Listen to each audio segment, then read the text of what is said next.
We're looking at this marker where this, Civil War event took place, where had some ancestors killed in their sleep, and it's been a family legend for generations, and it's good to put eyes on the place where it happened.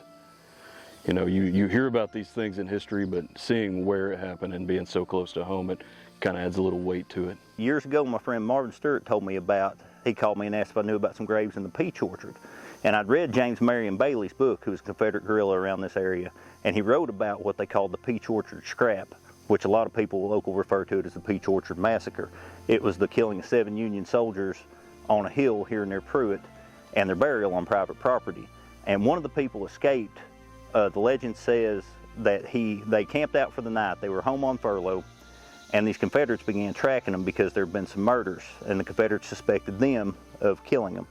Well, one of the crew, who was George Cooper, who was with the Union soldiers, had a nightmare when they encamped and said he saw a rattlesnake come out of the fire and start biting them. So he woke them up and tried to get them to move, the legend says, and they wouldn't do it. So they laughed him off. He went down and camped on the creek. Well, the Confederates came up, opened fire on them. Only one survived, they said. He was clubbed with a gun, and then their throats were cut, was how Bailey put it.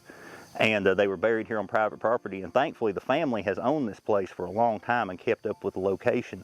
And it's been probably a decade ago since Marvin told me about this, and we got hold of the family, made sure it was okay with them, and we actually got some of the Harp family descendants, and we came together and we decided to mark their graves here today. So, something as huge as the Civil War, you think of big battles, you think of these rolling landscapes out east where you had these armies meeting and facing an honorable combat, and then in these hills, it puts the weight on it. In these hills, there was a different human price. There was more guerrilla warfare. There was a lot of stuff like this happening in the night on both sides, and it makes it real because it's part of your family history.